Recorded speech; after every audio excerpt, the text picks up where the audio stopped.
তো ফাইনালি এত মারামারি করার পর দেবের হাত থেকে অটোগ্রাফ পেয়ে অনেক খুশি আমি।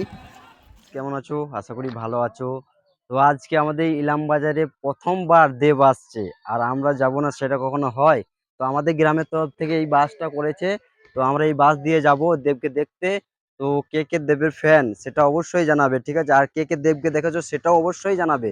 তো আমরা আজকে যাব ইলাম বাজার। তো পুরো ভিডিওটা দেখবে, কেউ স্কিপ করে চলে যাবে না। আর কার কার ভালো লাগলো ভিডিওটা সেটা অবশ্যই জানাবে। আর যদি ভিডিওটা ভালো লাগে তাহলে লাইক কমেন্ট শেয়ার করবে, ঠিক আছে? পৌঁছে গেছি, দেবের অপেক্ষায় আছি। কত লোক দেখতেই পাচ্ছ দেবকে দেখার জন্য। আর এখানে হেলিকপ্টার নামবে, তো তোমাদেরকে দেখাবো হেলিকপ্টারে দেব নামবে সেটা। তো আমাদের দেবদা ওই যে হেলিকপ্টারে আসছো তোমরা দেখতে পাচ্ছ, ওই যে হেলিকপ্টারটাতে এইটাতে নামবে। তো আমাদের খুব কাছাকাছি চলে এসছে হেলিকপ্টারটা। এবার আমাদের হেলিকপ্টার নামবে এবং দেবদাকে আমরা দেখব আর অনেক এনজয় নেব। তো পুরো ভিডিওটা দেখবে, কেউ স্কিপ করে চলে যাবে না কিন্তু। দেবদাকে এত কাছের থেকে হেলিকপ্টারে নামতে দেখে কতই না খুশি আর কতই না আনন্দ। এত ধুলোর মাঝখানে দিয়েও দেবকে আমরা দেখছি। এত মানুষ দেখার জন্য আগ্রহ যে এত ধুলো উঠছে তবু কেউ চলে যাচ্ছে না, তবু দেবকে দেখার জন্য দাঁড়িয়ে আছে কত কষ্ট করে। দেখতেই পাচ্ছ, সবই এগুলো ভালোবাসা, ঠিক আছে? তো ফাইনালি হেলিকপ্টার নেমে গেছে, এবার দেব নামবে সেটার অপেক্ষায় তোমরা দেখো। তো ফাইনালি দেব নেমে গেছে, তোমরা দেখতেই পাচ্ছ দেব হাঁটছে এখন। ওই যে দেব দেখতেই পাচ্ছ বন্ধুরা, সবাই দেখো, ভালো করে দেখে নাও।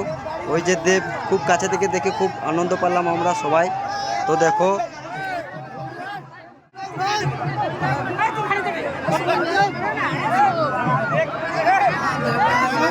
মানুষের কত আনন্দ, দেখতেই পাচ্ছ। দেখবে দেখে কতটা আনন্দ সবার, দেখতেই পাচ্ছ সবাই। সবাই ভালো করে ভিডিওটা দেখো, দেবকে দেখে মানুষের কত আনন্দ, সেটা তার প্রমাণ আজকেই দেখতেই পেলাম। গাইস তোমরা দেখতেই পাচ্ছ কত ভিড় দেবকে দেখার জন্য, এত মানুষ কল্পনার বাইরে। এত মারামারি, এত ঠেলাঠেলি, তবু দেবকে দেখার জন্য কত মানুষ তোমরা দেখতেই পাচ্ছ গাইস।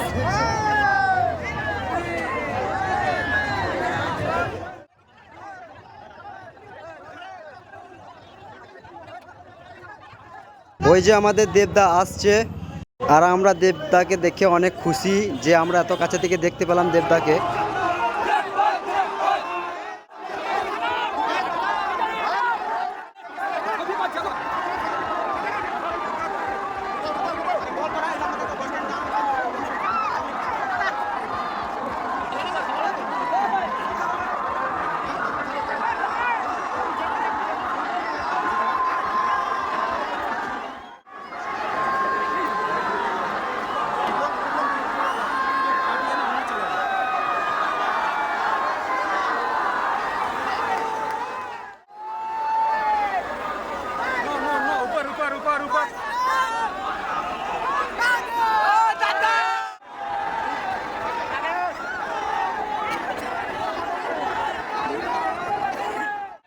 তো ফাইনালি এত মারামারি করার পর দেবের হাত থেকে অটোগ্রাফ পেয়ে আমি আজ অনেক খুশি। আমাদের ঘাটালের লোকসভার সাংসদ দেব অধিকারী মহাশয়ের বক্তব্য শুনলেন, যার সমর্থনে আজকে উপস্থিত হয়েছেন আপনাদের আমাদের সকলের প্রিয় বোলপুর বিধানসভার মনোনীত প্রার্থী অভিষেক বন্দ্যোপাধ্যায়ের আদর্শের প্রার্থী, মমতা বন্দ্যোপাধ্যায়ের আদর্শের প্রার্থী চন্দ্রনাথ সিনহা মহাশয়ের সমর্থনে আপনাদের সামনে উপস্থিত হয়েছেন ঘাটাল লোকসভার সাংসদ দেব অধিকারী। আপনাদের সামনে বক্তব্য রাখলেন। উনি আপনাদেরকে জানিয়ে গেলেন 23শে এপ্রিল 9ই বৈশাখ সকাল সকাল যে জোড়া ফুল চিহ্নে ভোট দিয়ে আবার চতুর্থবারের মতো আপনারা নির্বাচনে নির্বাচিত করবেন।